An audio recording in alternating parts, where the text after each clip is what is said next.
Alright, so I wanted to try to start making different videos of ideas that I've had. I've just been meaning to do it for a while, and I haven't because I've had this feeling like I wouldn't be able to say it right and under the right conditions and all different things. But I'm going to just try to do it now and get them out, and some I'll expand on later, but I just want to put some basic stuff out.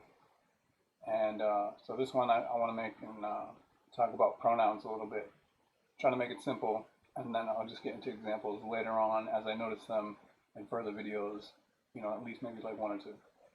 So anyway, the basic thing about pronouns is like, in school we get taught, okay, when I talk about I, then you're the subject, whatever, you understand who's being talked about when you get taught these concepts in elementary school or whenever. When you say I, when you say you, you're talking about one other individual person, or you could be talking in English, when you say you could be talking about a group or you all or whatever.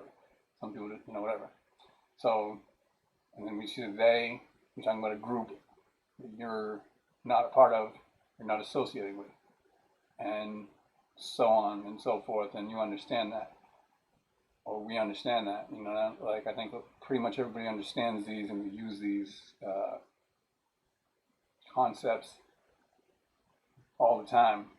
However, I think there's another way that we use them that never really gets talked about or taught, like in school. It's important to recognize, and I think it's like funny and entertaining, but it's also meaningful and just not talked about very much. So just want to kind of acknowledge it a little bit. So, for example, like a big part of pronouns, I feel, is like whether you want to take ownership of something.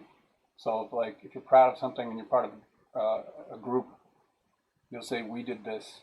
Like if you're part of a family and it's some tradition you have or something like that, or if it's something you did as a family that you're proud of, you went on a vacation, you visited someplace, and you're just like, oh yeah, we did this, we did this. But if it's something that you're a part of that same family, part of the same group, all the same individuals, and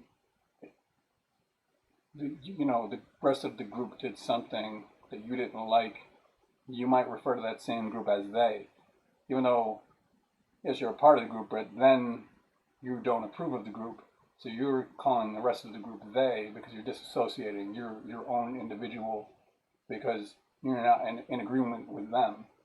You're not part of them right then. Like, I don't know. It's kind of very interesting to think about for me. You know what I mean? Like when sometimes people say you do this, you do that. It almost seems to be like easier for a person to talk about when they're dissociating a little bit. Like they're not saying I do this. I don't know exactly why, but it's like they're dissociating a little bit. They're bringing it out to at least be in the second person. They're not saying I do this and I do that, and analyzing themselves and why they might be individually the same or different than other people.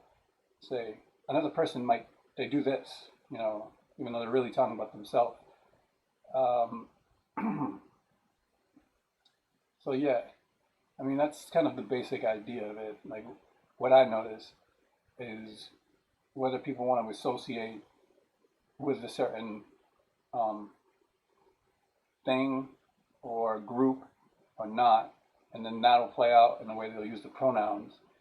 And then another way is like you can kind of play up, how much power you have by almost like a little bit by your use of like singular versus plural pronouns by saying, I versus we, well, I don't think so versus we don't think so. Some people might say, well, who's we? You know what I mean? Or they might call you on that or something like that, but you can give it more power. Things like that are done as well. But the main point I kind of want to make in the video is back, more with the association and more it's like, are you attaching yourself to a certain concept or group, and how are you using pronouns, to reflect that, So I'm just saying like pronouns are used to reflect those very things. All right, I think I got the point across.